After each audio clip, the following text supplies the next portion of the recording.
All right. Wait, hold. Everybody. Hey.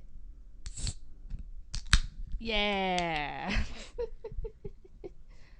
Some of y'all might have thought that that was a nice, cool, refreshing alcoholic beverage, but it wasn't. It is just sparkling water. I am a sparkling water gal. This is Aldi brand, and it's blackberry, and it is not bad. It's good. So I tried to record this episode yesterday. I took the day off the gym, so y'all should feel special.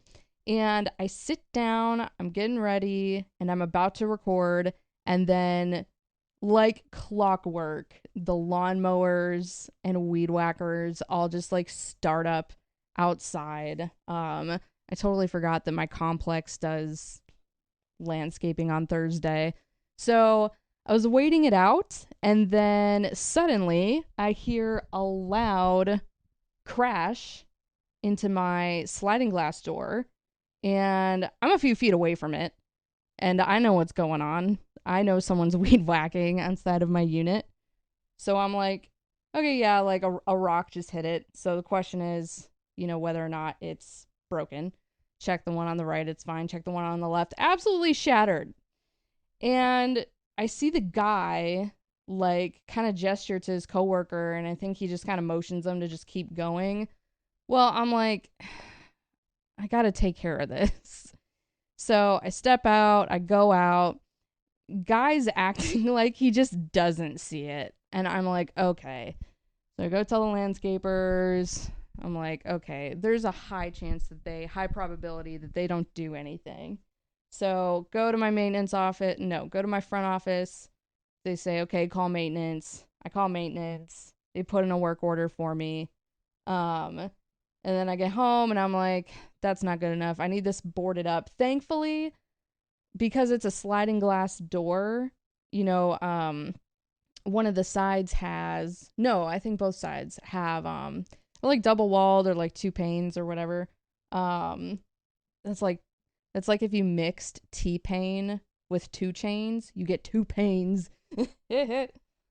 So only the outside pane is broken, thankfully. But, it's like I can hear it crackle. It sounds like Rice Krispies outside. And it's ready to like start falling any minute. We've been having some bad storms. So I call the emergency line and I'm like, hey, can someone come up here and board this up? And literally an hour after the incident, like on the dot, my window gets boarded up. So it's fine. It's annoying. I woke up the next day and it's more just stupid than anything. But there you go. But thankfully, it worked out because I wasn't home. I was sitting down to talk to you people. And yeah, I was able to clock it. I feel like if I came home to that, like I would be so confused. I probably would have been way more upset, honestly. And I might have gone home like after like stuff like closed down, like I couldn't like talk to anybody. So yeah, I don't know. It worked out. It's fine. Um, it's just like I said, it's more of a pain than anything. Now they're gonna have to come. They gotta measure. Then they gotta go back. So that's what's going on with me. Today's topic: body positivity. How about yard positivity? Am I right? I don't have a soundboard, so I might like insert a laughing track. You don't know me. You don't know what I'm capable of.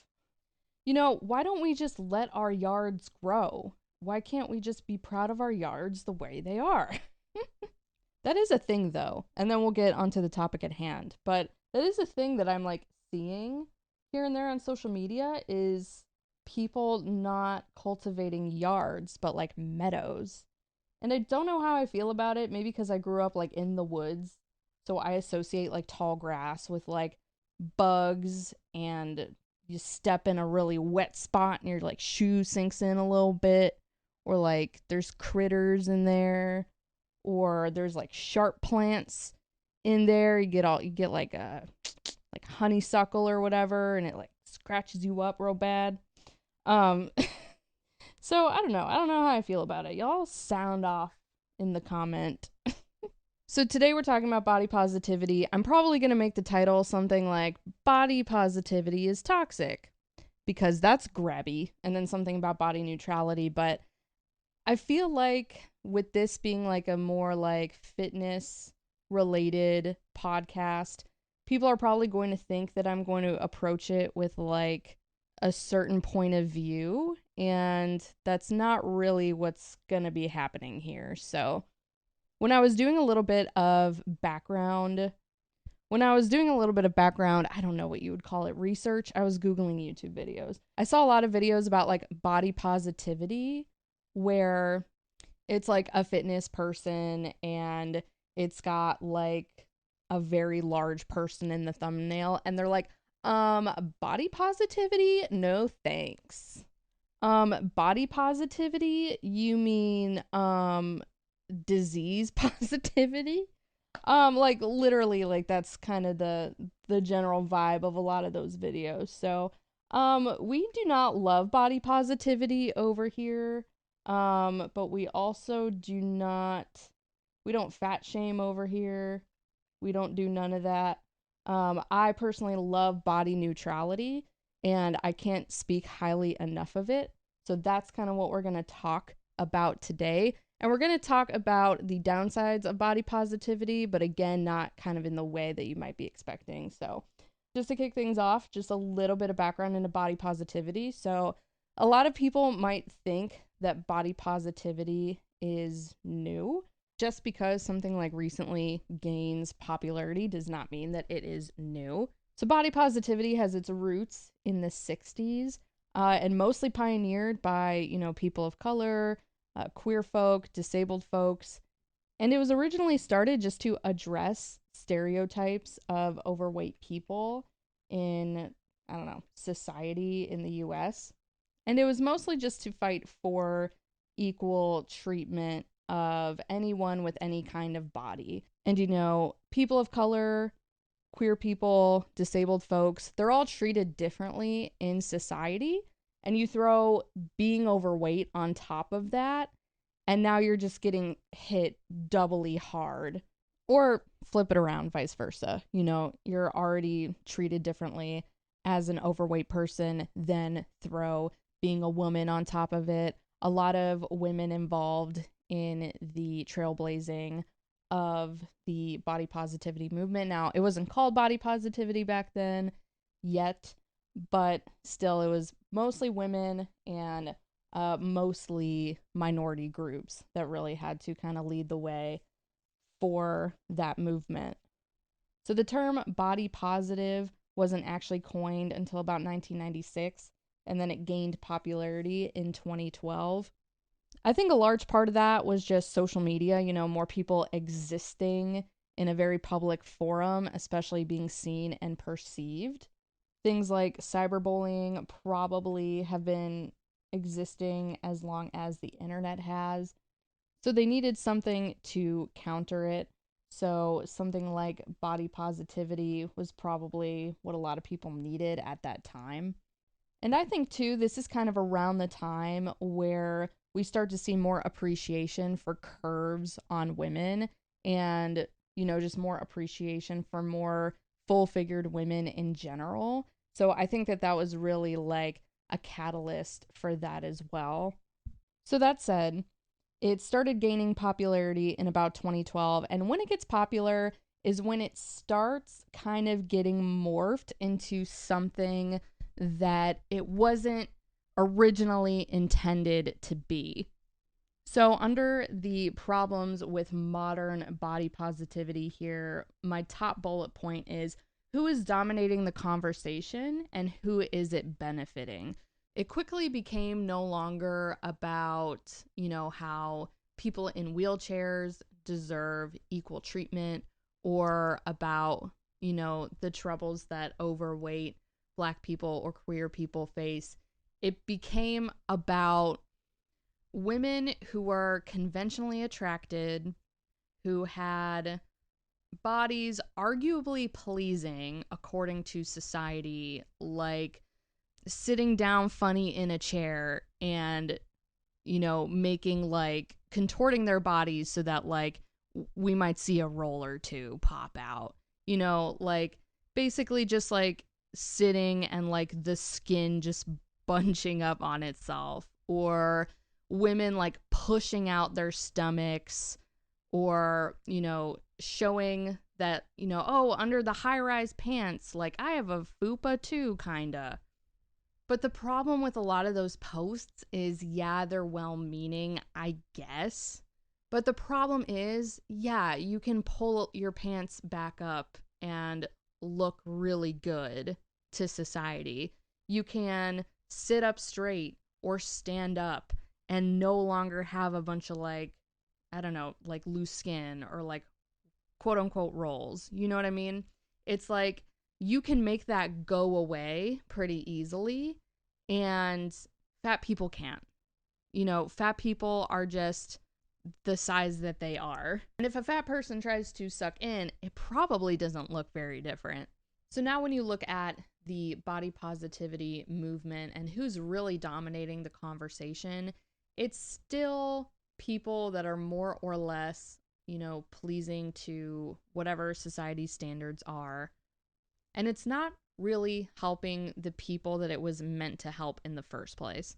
So moving on onto the ways that it affects people like on the individual level. One of the problems with modern body positivity is that it still focuses on the way you look rather than how you move or how you feel. So you're basically going from being consumed with how your body is viewed by others and how you feel about it and how it looks to you.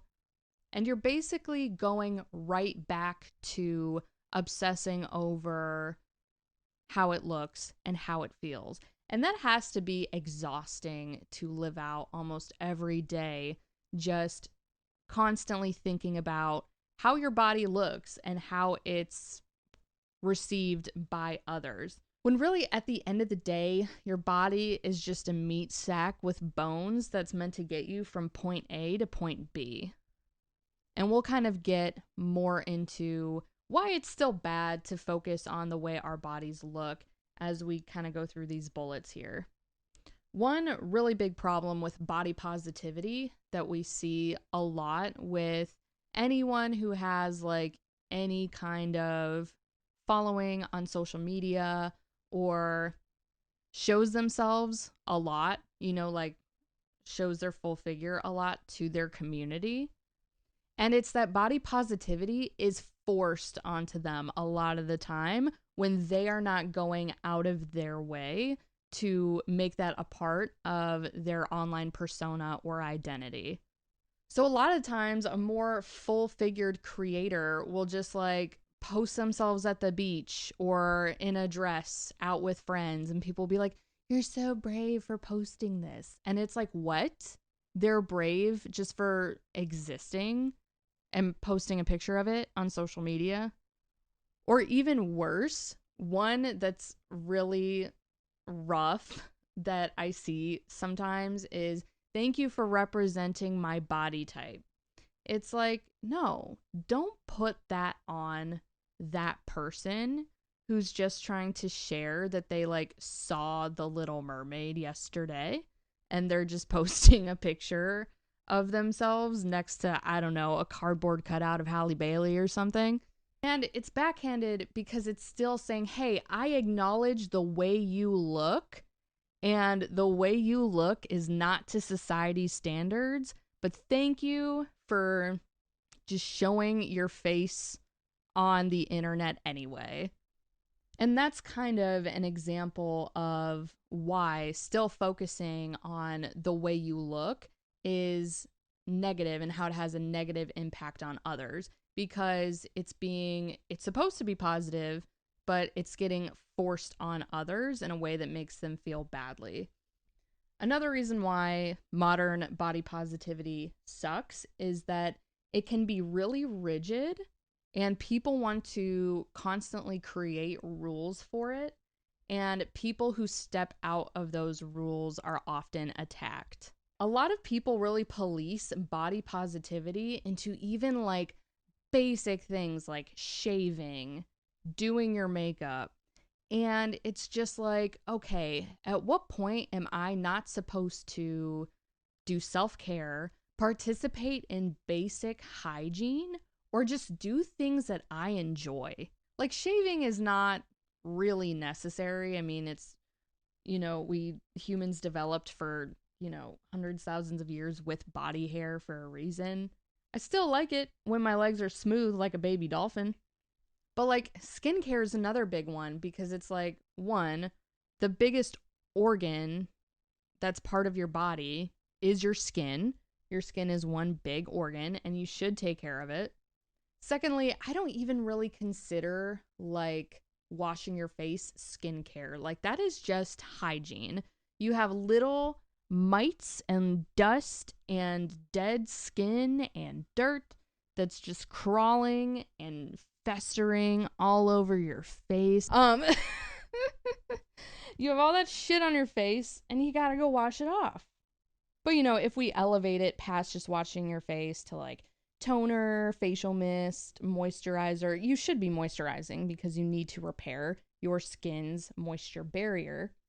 And sunscreen is very important to keep away premature aging and skin cancer. But even outside of like the important stuff like SPF, moisturizer, washing it, for the stuff that like is not really necessary, it's still very soothing. It's very enjoyable for a lot of people. And people should be allowed to do it without being worried about, no longer being considered body positive. And then makeup's a big one. Like people who want to be body positive but then wear makeup, they're told that they're hypocrites because it's like, oh, then why would you change the way that you look if you're positive? And makeup's just fun. I have a full face on right now. You'll just have to believe me. But the biggest rule of all and the biggest sin of all in the body positivity community, of course, is losing weight or gaining muscle. Like people really got genuinely angry when Adele lost some weight, just saying that she's no longer body positive or for the community. Even worse was when Lizzo went on like some juice cleanse or whatever, and it was literally just because she was having like digestive, intestinal issues, and she just wanted a break from all the crap she was eating, and she just wanted hit the little reset button, push some stuff out. I don't want to say cleanse stuff out because your intestines, your liver cleanses as much as you need, but basically you're drinking all those liquids, you're pushing stuff out. Not to get graphic, but she just wanted to feel a little bit better, feel a little bit lighter on her feet. She does a lot of dancing at her shows, and I'm pretty sure she was even like, hey, this isn't to lose weight. I just want to do this and feel better. And everyone lost, okay, not everyone, you know who I'm talking about. They lost their minds because they were like, no, you can't do anything that's even like adjacent to diet culture. I kind of get the juice cleanse, the smoothie cleanses, whatever, because, that's really diet culture-y. That's, kind of up there with like skinny tea. But still, some people, they would rather just do that and get it out of the way than, make small changes every day. Some people just want like a quick reset. I'm not a huge fan, but at the same time, if she's just like, hey, this is for me, like, I just want to, feel less crappy. It's temporary. I'm not trying to lose weight. And then people still lost their minds. I just thought that was so lame. So here we see body positivity. It still focuses heavily on how you look, and we see where that's still a problem. You're still obsessed with the way you look in some way. And for anyone with any kind of following or community online, they have to follow very strict rules for body positivity. And oftentimes it's forced onto others who may not have or may not fit typical societal standards. And by the way, Lizzo comes up a lot in the conversation of body positivity just because she's a bit of the poster girl for it. She has played a big role in the progression and the popularity of the modern day body positivity movement. That said, she has recently undergone a legal battle with some of her former employees. Now, whether or not she actually did the things that the lawsuit is alleging, I just want to quickly remind y'all that people can do bad things, people can make mistakes. Not that I'm referring to what she did as a mistake, more so just doing a bad thing. But people can do bad things and it doesn't make them a bad person. Like I said, she might have been a bad person in those instances, but all around, I can't really say, even if those things turn out to be true, I can't really say that she's a bad person. Even if she is a bad person, even bad people can have good takes. Even bad people can do good things. Even bad people can have a positive influence. And I'm not by any means defending her or the body positivity movement. We're talking about in this episode about how it is toxic. However, there are a few good things that have come from body positivity. Basically, this is a conversation about how we have outgrown the need for body positivity. I just wanted to add that little disclaimer there. There are people on the internet who have smooth brains, or they just look for any opportunity to criticize someone or something that someone has said. And I'm sure that there are plenty of people who have disagreed with Lizzo in the past who saw the news article about her lawsuit and jumped at the opportunity to be like, yeah, fuck body positivity and like fuck everything she's ever stood for, or like she's a hypocrite or whatever. And I will say this does add to the conversation of like, this is what happens when you still have an ideology where you are so body focused and body centric. Like getting to the point where you have to push this obsession with how you look and how you are presented to the world still makes you very hyper aware of how other people look and how they present themselves. And she's been accused of body shaming her employees. That said, there are a lot of less problematic people who have done a lot for body positivity, who are champions for body positivity. Lizzo is not the only one. She just happens to be one of the more popular ones. And just real quick, and then we'll get back onto the topic at hand. What are some of the upsides to body positivity? Well, one, body positivity has paved the way for conversations like body neutrality. We probably wouldn't have body neutrality if it wasn't for body positivity. What's potentially even greater is it has forced advertisers, marketers, media companies, people making movies, people making TV shows or shows on streaming networks. It has forced those people to look at the way that they present people in certain groups and the way that they cast actors for certain roles. Like, why aren't there any black people in Lord of the Rings? And even looking back at The Hobbit, I can't really think of, I'm sure there are, but I really can't think of any black characters. And honestly, if there are, they probably play very minor roles. And if we look at fantasy in general, it's historically whitewashed. And it's like, why? We have goblins, we have orcs, we have tieflings, we have changelings. Why can't we just have a black person? Like, why is that so hard? I'm sure some guy with a neck beard could come in and like try to give some like weird argument, but honestly, like, you're just racist and that's all that it is. Body positivity really made us look at our own biases as we create art, as we, create media for others to consume, as we approach conversations, who we include, how we go through them, what are our perceptions, what are our biases. And it's because part of the body positivity movement was also recognizing people of other different ethnicities and backgrounds. So those are a couple really great upsides to it, and like I said, I think there was a time when we needed body positivity, but I think we've kind of evolved past the need, and that's what this whole episode is about. So super quick tangent, but those are some of kind of the upsides of body positivity. It's not all bad. And I think that we can still keep elements of it. For example, if I just had to make a guess, like 1 + 1 = 2, what body neutrality, what that approach would be towards different backgrounds or people of different ethnicities, it would probably be to acknowledge all people as equal, regardless of background, which is great, but I don't know that that's appropriate for where we are in society or as a community. Because for a long time, and honestly still now, people see the phrase "I don't see color" as like the end all be all retort for, whether or not they're racist. But the problem with not seeing color is you're not acknowledging all of the adversity that someone of a different background in a certain place might have to go through because of that background, because of the way they look, something that they absolutely have no control over at all. So it's cool to be like, oh, let's all join hands and say we're all equal. But at the end of the day, there's a lot of people in society that don't think that way.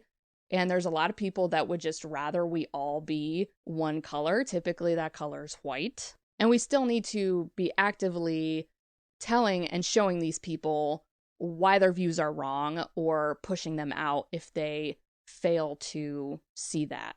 You can't be neutral about this. You have to be aggressive. So again, these are areas where I think body neutrality doesn't really have the best answer for where we are right now. And this is something where body positivity has had a really great impact. Apologies for the tangent. I mean, it's a podcast. What do you expect? But I felt like I couldn't really fully defend the good that Lizzo has done without also defending body positivity, some aspects of it. So moving along. So then we'll get into the emotional side of why body positivity is toxic, and then we'll move on to body neutrality and how I think it's fantastic and super awesome, and I can't say enough good things. Which honestly, in comparison to body positivity, I love body neutrality, but who knows? Maybe even 10 years from now, we're going to be like, body neutrality's dated. Like, here's the next thing. But as for the emotional aspects or mental aspects of body positivity that are also negative, this is really big in my mind, but basically, it doesn't address or give you the tools for the negative emotions around your body and the way you are presented to society. So a lot of us have probably heard the term by now, toxic positivity. And we all know that person, right? They mean well, they just want to keep the vibes high, but you just want to like dump about your day or complain about your racist coworker, Brenda. And I don't know why I made Brenda racist. Maybe she just sucks. She's always at the copier. And it's like, man, I just need to make a copy. I just need to scan this to HR.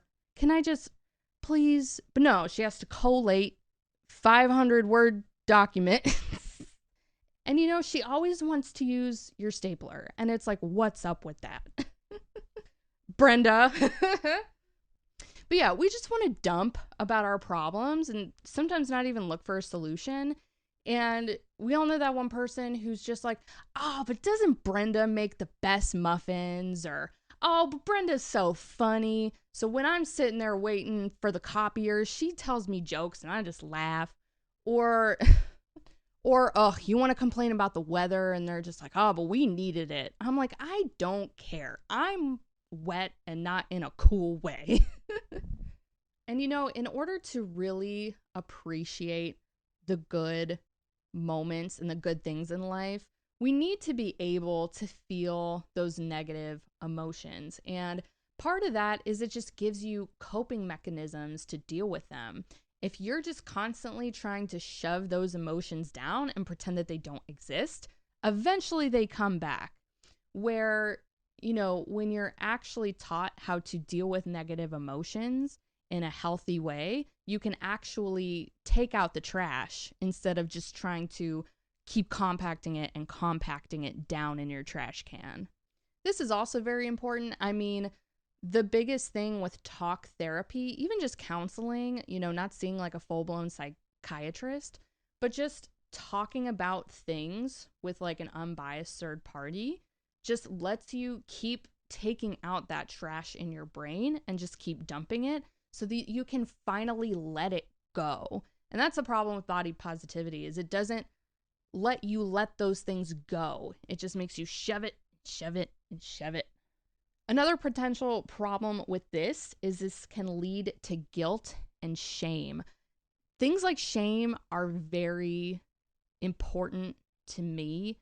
I try to be very sensitive of a thing called the shame cycle. It's where we feel shame and then we put ourselves in positions or cycles or cyclical mindsets that make us constantly feel more shame. It's crazy, but if you just look up like shame cycle or the cycle of shame, you can find a lot of really crazy and mind-blowing stuff. But when we subscribe to something like body positivity and we have days where we don't really feel good about ourselves, we might feel guilty because we're like, man, like I'm just not feeling it. And is there something wrong with me? Or, why am I just not getting this? Why can't I just be happy? Or you might feel like I'm letting people down because I constantly preach body positivity and I'm not being so positive right now. Drinking game, if you even took a sip during this episode, every time I said positivity, you would be on the floor. I'm so sorry. I'm not a thesaurus. I'm not going to keep coming up with words to replace positive and negative. So you might just end up in this cycle of, telling yourself that you feel good for, I don't know, however long it lasts, and then feeling shame again, and then putting yourself into positions where, that shame recurs. And then the cycle starts all over again. When I was looking through videos on this topic, I heard a really good quote, and I'm kind of swapping out a couple words, but basically, you can't hate yourself into a version of you that you like, just like you can't worship yourself into a version that you love. You need to be able to address the things that you don't like, and you need to be able to learn how to handle them and let them go. And then finally, to me, in terms of like the mental negatives of body positivity, to me, it just devalues what other experience, kind of like what we were talking about with Brenda earlier. Brenda constantly hogging the copier, constantly borrowing your staplers. It's like, well, what about my copies I need to make? What about my reports that I need to staple together? Huh? What about me? And it's a really silly example because I'm being light here, but you know what I mean. Like, earlier in the episode, I was talking about how, like, well, the upside of my whole broken window situation is at least I was home. So, I knew what was happening when it happened and I could handle it a lot more calmly. Doesn't change the fact that my window's broken, So when you're trying to cover up or mask someone's feelings with toxic positivity, it kind of either blatantly or subconsciously teaches them that, well, your feelings don't matter because you should just try to be positive. So those are pretty much all the reasons why I think that we as a society have kind of outgrown body positivity in general. Now, the moment you all have been waiting for, y'all are like, Taylor's talking all this hype, all this good shit about body neutrality. It better be the bee's fucking knees. Now, let me tell you something. It is. So the biggest thing about body neutrality is that it focuses mainly on your body's abilities or how you feel in your body rather than how it looks. It appreciates your body for what it truly is, which is a vessel. And by feel, I mean more so your energy levels or maybe your outlook of what you are able to accomplish with your body, not so much I feel fat. Now, this is like somewhat of a focus within body positivity as well. But again, they might rather focus on the way it looks and your abilities with it. For body neutrality, it's just straight up, hey, what can we do? So if you consider this on a higher level, if you're someone who needs a wheelchair just on a day-to-day basis, you can consider and appreciate the part of your body that allows you to continue to live a very full and satisfying life. And you know that whatever obstacles that you do encounter, your body can still get you through it because you've had to get through it before. So if you just consider what your body does well and you appreciate it for that, it creates a totally different mindset for how you view it as a vessel to get you from point A to point B. However, this is not just, hey, focus on the bright side, like toxic positivity is. It still gives you a solution for negative feelings. It focuses on acceptance. So, for example, if you're someone who subscribes to body positivity and you're looking at your cellulite in the mirror and you say, I love my legs because cellulite is beautiful. And there's a part of you that maybe doesn't quite believe it. And if you do, that's great. But an affirmation under body neutrality might look more like, I love my legs because they help me run. Or I love my legs because they help me on my commute to work, where I have to walk half a mile to work and a half a mile back, and they get me there every day. Or I love my legs because they help me squat 200 pounds. Whatever that is, you're not focused on the cosmetics. And the reason why I said that's great if you do appreciate cellulite and you think it's beautiful, when I see cellulite, honestly, I feel nothing. I feel nothing. I don't love it. I don't hate it. It just is what it is. And honestly, like, my life and my outlook is just so much easier that way. I struggle a lot with mental health. I worry about a lot of things on a day-to-day basis, but I can't tell you how relieving it is that one of the things I don't fixate on constantly is how I look and how I'm perceived by others. So for me, body neutrality helps me accept certain part of my bodies as more so when I look at cellulite, I don't see cellulite, I guess, or I don't see bumpy skin is more what I mean to say. I see where my blood doesn't quite circulate super efficiently between these pockets of fat, and so that there's little dimples where normally other parts of my body would be smooth. And it's like you can really break it down into like just a more like matter of fact, cut and dry way of looking at things. And like you don't have to flip every little flaw into like its scientific utility or whatever, but that's just an example of how I like to flip certain things like that other people might fixate over. But another big part about body neutrality is that it just has more of a focus on health. Where if you do have those negative feelings about yourself, it gives you room to look for ways to change it in a healthy way. I tell people all the time, you can accept where you are now as long as you feel good about what you're doing today to change, and you feel good with the goals that you've made to get you to a better place or a place that feels more satisfying to you.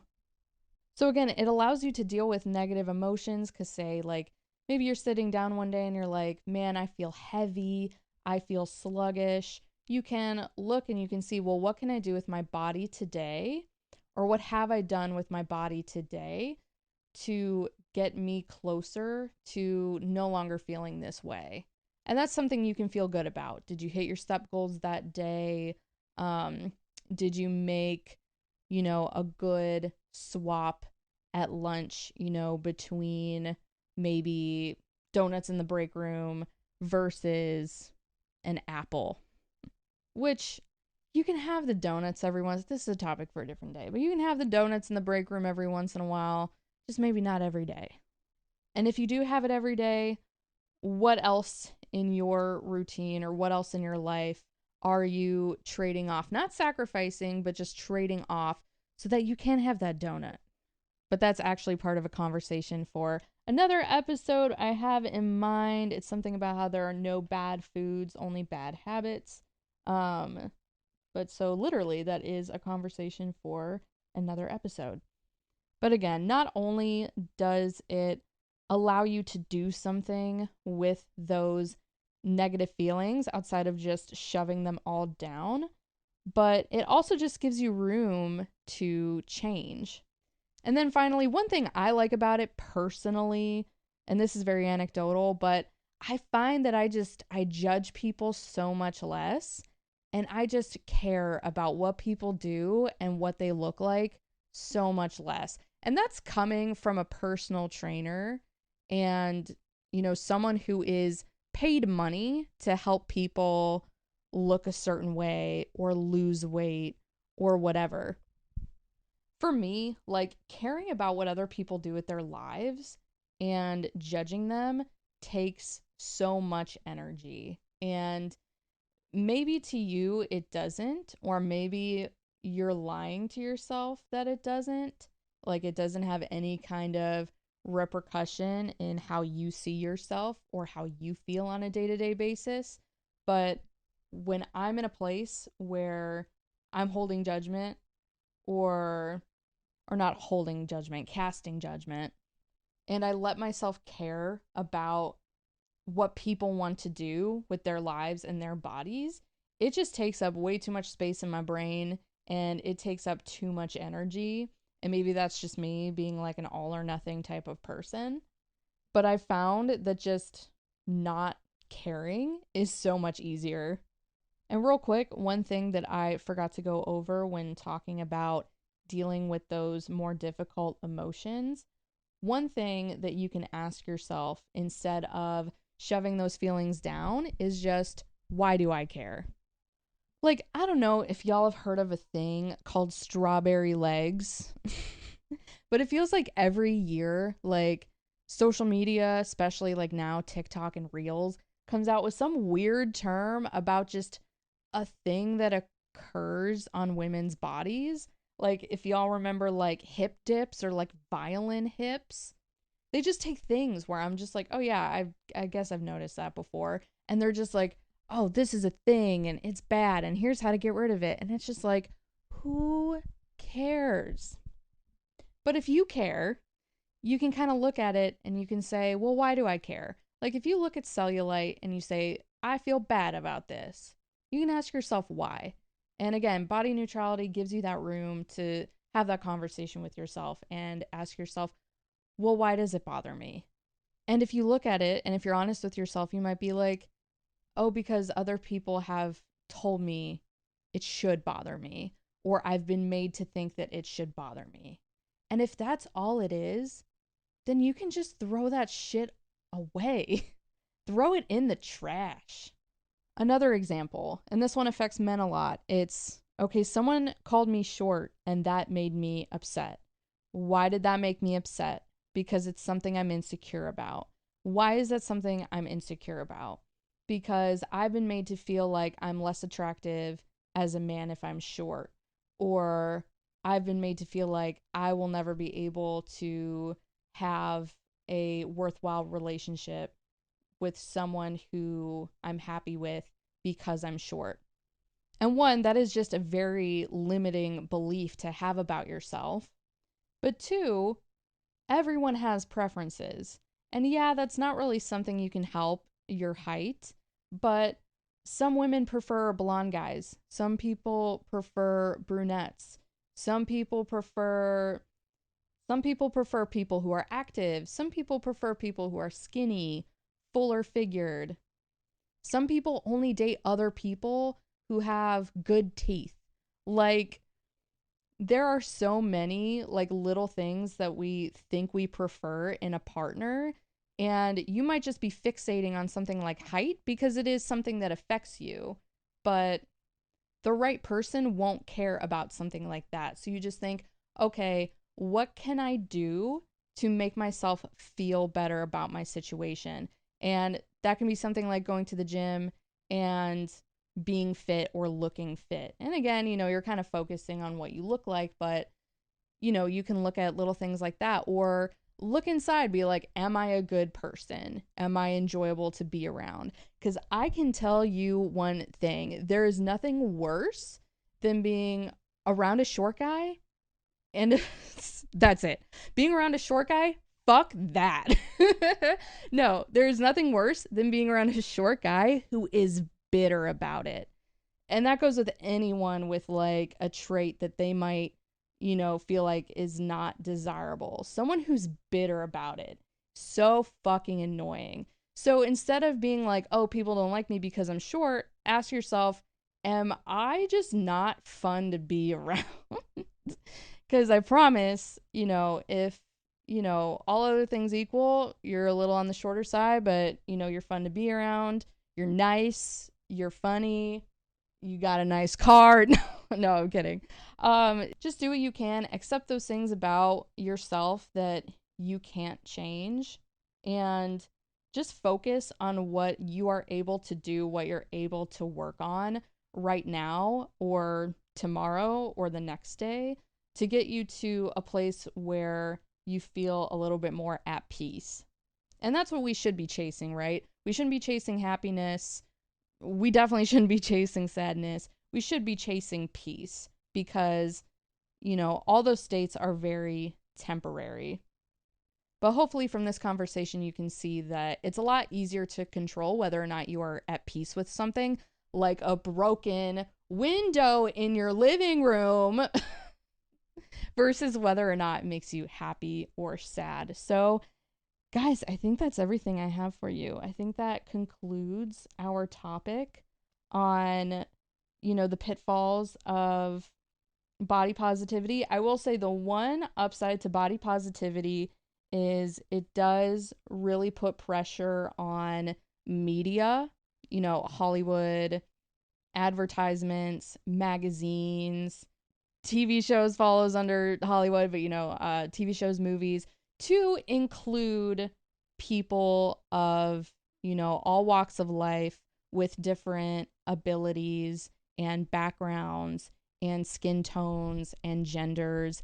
And that is a big part of body positivity that we do need to be thankful for. And I think that that is part of it that is worth keeping. But honestly, every other part of it, you can throw it out, you can get rid of it, burn it. I don't know, whatever you're into. But anyway, I hope you enjoyed. Questions, comments, concerns, feel free to leave them below and or in my DMs. Y'all know where to find me. If not, I will leave those linked below. And I'm realizing that I don't have like a cute, catchy outro like Stay Classy San Diego or something, but I don't know, we'll work on it. This is our very first episode we're recording. I hope it went well. If it went well, I posted it, so it can't be that bad. But that's it. That's y'all. Y'all have a good day, and yeah, thank you so much. Goodbye.